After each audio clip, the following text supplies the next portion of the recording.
మనకు తెలిసి దూర్వాస మహర్షి మహాకోపిష్టి, ఇంతకు తప్ప ఇంకెవరికి ఏం తెలియదు. ఇక్కడ త్రిపుర రహస్యంలో సిద్ధపురుషులు జీవన్ముక్తులైన వారికి కూడా కోపము ఇలాంటి వికారాలు కనబడుతుంటాయి కదా, ఏమిటి కారణం అని పరశురాముడు అడిగితే దత్తాత్రేయుడు ఒక మాట చెప్తాడు.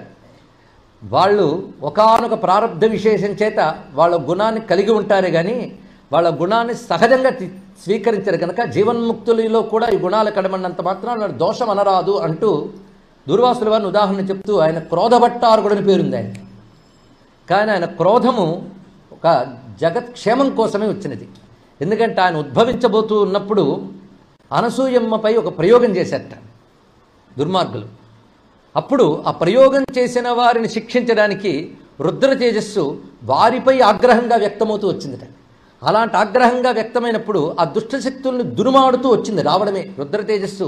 అటువంటి మన్యుశక్తిని చూపిస్తూ, నమస్తే రుద్రమన్యవ, ఆ మన్యుశక్తిని చూపిస్తూ వచ్చి దుష్టశక్తులను దునుమాడి అనసూయమ్మని అత్తిని కూడా అనుగ్రహించింది. ఇక్కడ రావడమే మన్యుశక్తి వచ్చాడు గనక మొత్తం తన యొక్క రూపమంతా శక్తిని ప్రకటిస్తూనే ఉన్నాడు ఆయన. అది పరమేశ్వరుని యొక్క మన్యువు, మనలాంటి కోపతాపాలు కాదు. అందుకే ఎవడో కోపగించుకోడు దూర్వాస మహర్షి అని పొరపాటు కూడా అనకండి. కోపిష్టి అంతే. మనకి ఎవడో కోపిష్టి కనబడితే దూర్వాసులు విశ్వామిత్రుడు నోటుకొచ్చిన పేర్లు పెడతాం, మహర్షులను అవమానించకండి అంతే. ఇక్కడ మనకు వాళ్ళలో అర్థమైంది కోపం ఒక్కటే, వాళ్ళ ఋష్యత్వం అర్థం కాలేదు, అది వచ్చింది బాధ. కనుక వాడు ఆయన క్రోధభట్టారకుడు, ఆయన క్రోధ ప్రకటన కూడా ఒక లీల. అందుకు ఆయన ఎక్కడెక్కడ క్రోధాన్ని ప్రకటించాడో అవన్నీ ఒక లీలలే జగత్తుని అనుగ్రహించినవి. ఇది తెలుసుకోవాల్సింది. ఆయన యొక్క క్రోధం కూడా పరమేశ్వరుని యొక్క మన్యుశక్తి అని నమస్కారం చేసుకోవాలి. దుర్వాస మహర్షి యొక్క మహిమ కృష్ణ పరమాత్మ భారతంలో శాంతనుశాసన పర్వాల్లో చాలా విశేషంగా చెప్తాడు.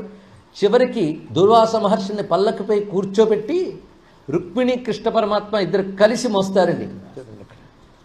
అప్పుడే దుర్వాసుడి మహిమ ప్రస్తావన వస్తుంది. వచ్చినప్పుడే దుర్వాసుడు రుద్రుడు అని చెప్తాడు. అయితే నాకు రుద్రుడి గురించి తెలుసుకోవాలని అంటాడు ధర్మరాజు. అప్పుడు రుద్రవైభవం అంతా చెప్తాడు ఆయన మహానుభావుడు. చూడండి ఇక్కడ అంటే రుద్రవైభవం చెప్పడానికి దుర్వాసుడు ఒకానొక నిమిత్తమయ్యాడు. ఇలా మనం దుర్వాస మహర్షిని సాక్షాత్ శివస్వరూపుడిని చెప్పుకోవాలి. ఎందుకంటే అమ్మవారి తత్వం అర్థం కావాలంటే శివుడికి తప్ప ఎవరికి అర్థం కాదుట, అది చెప్తున్నారు ఇక్కడ. అందుకు ఆ శివతత్వమే దుర్వాసుల వారై మనకు శక్తితత్వాన్ని అందించింది. ఎందుకంటే అమ్మ విద్యకు అయ్యే గురువు, అలాగే అయ్యే విద్యకు అమ్మయ్యే గురువు అని మనం పలుమార్లు చెప్పుకున్నాం. అలాగే అమ్మ విద్యకి అయ్యే గురువు గనక సాక్షాత్ శివుడు దుర్వాసుడు.